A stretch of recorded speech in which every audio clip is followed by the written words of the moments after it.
mar SHA mondo mi otim kamano kaka achiel kuom yore mag bero yuto margi weche mag thieth e pacho ka.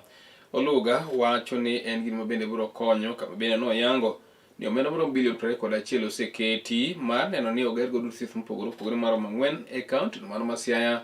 Kochino ma en achiel kuom gima bende koro piny owacho timo mar bero sekta nogo mar thieth. Jatelo bende koro ni nokawo kano maken mar yango ni thieth ma kamago biro konyo e chulo chenro mag thieth makare ma piny owacho ne godo e pacho ka. Koro jiwo jopiny mondo mi oyie oneno tiyo machiegni kanyo koda piny owacho nogo mar yudo chenro ma gidwaro. Ne okawo kinde mar lero ni gin kaka jotelo gidwaro mondo mi oganda e Kaluka onyal chung' motegno mane ni chenro mag thieth obednegi mayot kambe nojiwogi mondo mi gine ni gikawo thuolo mantie mandikore e bwo kumano. Magi nowacho e sach romo kod jopiny e kaunti nogo mano ma Siaya. Wagombo ni ng'ato ka ng'ato obed gi SHA nikech SHA kisebedgo eka osiptendewa mang'eny mwagero chung' malo. Waziri Wanayo osewacho ni wagero osiptal Siaya ma en level 5, wagero osiptal Murmalanga moserumo sani wakunyo bohol mondo waket equipment, wagero osiptal Kaluo, wagero osiptal madhi Bondo, wagero osiptal Madiany nyocha uneno kwachako $1,900,000, wagero osiptal Urenga. Koro wagero osiptende gi to mondo mi udhiye maber nyaka ing'ad bima ma waluongo ni Social Health Authority kata SHA. To ng'ado yot, i-dial *147# tidonje iye mondo mi wakel pesa. President Ruto oseketonwa pesa 21 billion makidonjo ni twapogo ni counties. Koro 48% siaka mapoko donjo wakwayo unu donje. Era kochelo bende ni jod burano man ma Kisumu Central Dr. Joshua Oron koroni oyango ni midhiero mago mag thieth e osiptende mopogore opogore kaunti mano ma Kisumu gin mago kuom weche mabende koro biro dwaro mondo mi ong'i makare mondo mi jopiny yud thieth ka biro yiere telono mar gavana. Ma biro ka koro ne okawo kan mar lero kata lero ka owacho ni en kod chenrono mar bero weche mag thieth e kaunti mano ma Kisumu kama bende Dr. Oron e sach limene gwenge mago ma Kisumu West e kaunti ma Kisumu nowacho ni kata mana sekta no mar somo bende ok obeyo chien kama yango ni somo go mago mag ECD ibiro neno ting' malo mar bero sekta onogo. Jatelo bende koro ni noyango ni onge konyruok ma jopiny osebedo ka koro ok yudi makare e nam ataro mano mar Victoria kokalo kuom rech bende koro igole nam onogo to dhi e kaunti mamoko bende obiro ng'i kuom chenro mago magero kambino mar rech ma bende wacho ni biro konyo jolupo kod johala e sekta no mano mar rech. Jatelo no owacho weche ka koro jopiny mondo mi obi oti kod thuolo no mar yiero jotelo makare. Kama bende weche gi nosir kanyo kod Dr. Mark Obewa bende nonyiso jopiny e gwenge eko mondo mi obi oti kod lony mar yo makare mar yiero jotelo mabeyo kendo manyalo kelnegi dongruok e kinde yiero mahigano manyien. Adwa bedo gavana nikech waluwo rech to rechwa ok konywa. Rechwa iting'o kidhigo Thika ni waonge factory ma rechwa ok nyal ndiko nyithiwa. Adhi alo factory na konyo kalosi. Abiro ka mondo awachnu ni gima dhi loso en ni wabedo gi health centers mabeyo, wabedo gi staff morome osiptal, wabedo gi yath morome osiptal, osiptandewa oti 24 hours. Nyasa puonjo nyithindo kanyo pok oyiera. Nyasa puonjo nyithindo Nyando, asapuonjo nyithindo Muoroni, asapuonjo nyithindo Nyakach, asapuonjo nyithindo Seme, asapuonjo nyithindo Central. Jagedo koso jagedo? ODM ka jatendwa Raila Amolo Odinga nyowewa. To wewe broad base koso ok owewa? Owewa broad base government koso ok owewa? Nyowewa lwet jariyo. Owewa lwet Dr. William Samoei. Owewa Dr. Oburu Odi. Dr. Oron and a health professional kaka an kendo believe in universal health care. Masani itimo gi gimiluongo ni SHA. To gimomiyo wadwaro telo ma Kisumo ene wadwaro ni ka ot obio bed ni nyalo afford SHA ma kotuo to dhi osiptal, nitie daktari, nitiere nurse, to nitiere yath. Urwako. Bas koro wadwaro ni Dr. Oron ochak gi Kisumu West kan ket maendi e chuny Kisumu. Mondo nyithindwa otere skul. Mondo nyithindwa ondike polis. Mondo nyithindwa ondike puonj. Mondo minewa oyud pesa mar ohala.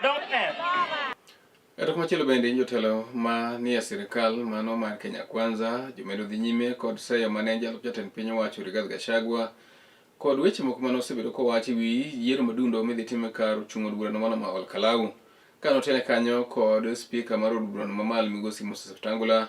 Jotelogo owacho ni wach mane Gachagua owacho kano nyiso godo gavana ma Murang'a Irungu Kang'ata, Senate ma Nairobi Edwin Sifuna kod jolinda wananchi mondo mekik dhi tim kisera mag ombulu ka chung od burano ma Olkalau en ranyisi mar pogo jopiny. Giwacho ni gisebedo ka kod giwuotho e gwenge mopogore opogore pacho ka mangima mar Uganda jo Kenya mondo mekik pogi. To kata kamano weche ma Migosi Gachagua nowachogo gin ma bende pogo jo Kenya kendo kelo akwedago mag dhoudi. Notene kanyo kod spika onogo ka koro nise ma kamano ogol kod jotelo mamoko kamoting'o gavana mano ma Bungoma Migosi Ken Lusaka to kod jatend kweth mathoth od burano mar Senate Migosi Aaron Cheriot mane jowacho ni ok gimor kod weche ma jatelo osebedo ka wacho ka giwacho ni akweda kata pogo jopiny en gino ma bende koro onge kore e Kenya masane. Na nasema hii nikiwa hapa Narok North, sisi kama Wakenya hatutakubali kamwe mtu yeyote awe ni nani aanze kupanda katika nchi yetu mbegu ya ukabila. Wakati alikuwa kwa serikali alikuwa anaambia nyinyi ati hamna share kwa serikali. Ni kweli ama si kweli? Si alikuwa anasema nyinyi msishughulikiwe? Alafu sasa anaanza kuita broker kidogo ya kusema kuja sijui tuongee maneno gani. Lakini tuambie Wakenya wa kabila wale wanahubiri ukabila kwamba tunataka mtu yeyote ambaye anaomba kuwa kiongozi wa Kenya awe na sera, sio mambo ya ukabila, awe na maono, sio mambo ya upuzi. Yeye hajui shida za Wakenya hapa North. Tangu ateuliwe kuwa naibu wa rais aliwahi fika hapa. Mama kaunti wa Narok ni full soldier ya William Samoei Ruto. Na mimi naomba sasa rais na watu wangu wanajua kwamba sisi tulikaa na tulikata kauli kwamba serikali yetu ambayo inaongozwa na His Excellency Rais William Samoei Ruto ni ya tutam. Ni kweli ama si kweli? Ero machielo bende eni chenrogo mago mag pogo menda mag nyota ne rowere gwenge mopogore opogore nomedo dhi nyime.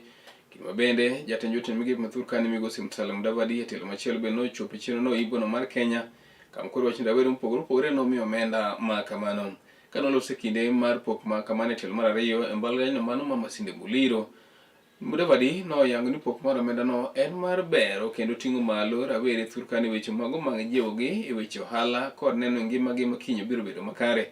Chenro ma kamano piny owacho timo kama bende ne otelo ne pok onogo e kaunti machalo kaka mano mar Busia, Kakamega kod mano mar Vihiga kokwayo rawere ma bende odo pok ma kamago mondo mi oti kodgi makare mar loko ngimagi kod jiwo ohandgi mondo mi odhi nyime makare kowacho ni en achiel kuom gigo mago mag ting'o uchumi ma Turkani e okang' mamalo. Itafaulu ikiwa kuna utulivu, kuna sheria na watu wanatii what is required.